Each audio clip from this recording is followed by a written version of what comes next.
Galatians 5 verse 16. But I say, walk by the Spirit, and you will not carry out the desire of the flesh. Paul packs an incredible amount of wisdom into this single verse. In a world filled with temptation, distraction, and conflicting voices telling us how to live, this verse offers both a command and a promise. But I say, Paul is speaking with authority as an apostle of Jesus Christ. The churches in Galatia were struggling. False teachers had convinced many believers that following rules and religious rituals was the key to pleasing God. Others swung to the opposite extreme, believing that because they were saved by grace, they could live however they wanted. Paul rejects both errors.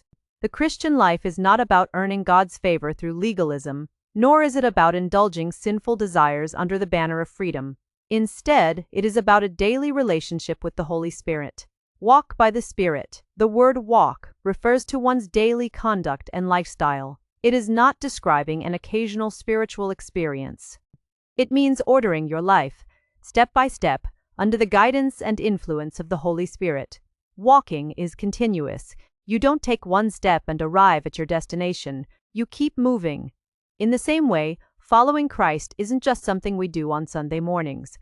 It involves Monday at work, Tuesday in traffic, Wednesday when the bills are piling up, Thursday when someone insults you online, Friday when loneliness creeps in, and Saturday when nobody else is watching. Walking by the Spirit means asking, Lord, how would you have me respond?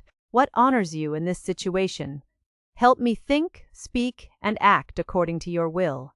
It means depending on God's strength rather than trusting your own, and you will not carry out the desire of the flesh. The flesh refers to our sinful nature, the part of us that resists God and wants to satisfy itself without regard for Him. The flesh says, get even. You deserve this. Nobody will know. Do whatever feels right. Your happiness matters more than obedience. The Spirit says, forgive, be patient, tell the truth, choose purity, trust God, love even when it's difficult. Notice that Paul does not say believers no longer struggle with sinful desires. The struggle is real. Even mature Christians face temptation. The promise is this: as we walk by the Spirit, the flesh does not have to control us. Victory over sin is not achieved merely by trying harder. Many people exhaust themselves making promises they cannot keep. I'll never lose my temper again. I'll never look at that website again. I'll never worry again. Human determination alone eventually runs out. Paul points us to a different source of power. The Holy Spirit empowers believers to say no to sinful desires and yes to godly living. What does this look like today? In today's culture, this verse is incredibly relevant. We live in a world of instant gratification. Social media rewards outrage. Entertainment often celebrates immorality. Advertisements constantly tell us to satisfy every desire immediately. The message of the world is follow your heart. The message of Galatians 5 verse 16 is follow the Spirit. Following your heart sounds freeing, but our hearts can be deceptive. Feelings change. Desires shift. What seems right in the moment can lead to regret. The Holy Spirit never leads us away from God's truth. Walking by the Spirit today may mean closing the app that fuels envy, refusing to participate in gossip at work, choosing kindness when someone is rude, remaining faithful to your spouse, being honest even when lying would be easier, turning to prayer instead of panic, showing compassion in an increasingly harsh world, extending grace to those who disappoint you.